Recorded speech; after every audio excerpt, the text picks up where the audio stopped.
A media dialogue to commemorate the Day of the African Child has been held by the Lagos State Ministry of Planning and Budget in collaboration with the United Nations Children's Fund, with focus on the rights of the African child.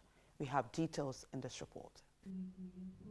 Article 4 of the United Nations Convention on the Rights of the Child states that parties are obligated to provide resources to the maximum of their possibilities to progressively promote, fulfill, and protect all rights for children. How much is spent on children? What does it mean to spend on children? What are governments buying when they spend on children? How do they spend on children? These questions were raised by key players and child advocates at this media dialogue on planning and spending for children's rights. Before we can think about the implementation of programs that affect the lives of children, those have to be prioritized at the highest level. And the highest level really is at the level of the state development plans. And we've seen different states actually including those in their development plans. And those development plans now lead to the medium-term sector strategies and medium-term expenditure frameworks. We're also seeing that. So those are direct steps in the right direction. Now, the actual implementations, yes, we're seeing results as well, because when we look at some of the data that are available from MIX, from the different poverty reports, multidimensional child poverty reports, we see that there's some gradual progress towards achieving that right of the child across board. Are we there yet? The answer is that we're not there yet.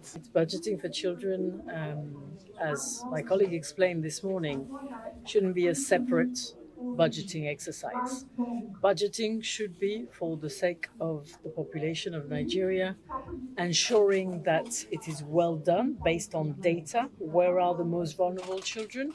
Where are those who need access to clean water? Where are those who need access to healthcare, education, nutrition, good nutrition, etc.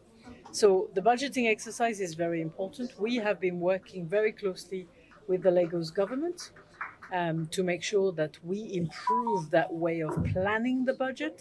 Permanent Secretary, Lagos State Ministry of Economic Planning and Budgeting, Olayinka Ojo, reiterates government's commitment to child's rights. The state remains committed to the protection of the children, of the child, and this is demonstrated in our budgets and actual year expenditure. United Nations Children Fund remains a committed partner of the state government in its quest to ensure that no child is left behind and all children's rights are protected across the state. State governments are encouraged to include child rights in the development plan, as investing in children contributes to both social and economic development. It was agreed here that focus needs to shift from allocation to fund to effective expenditure, tracks and monitor the utilization of funds earmarked for child's protection and provision of child's right to ensure the rights of every child is fulfilled.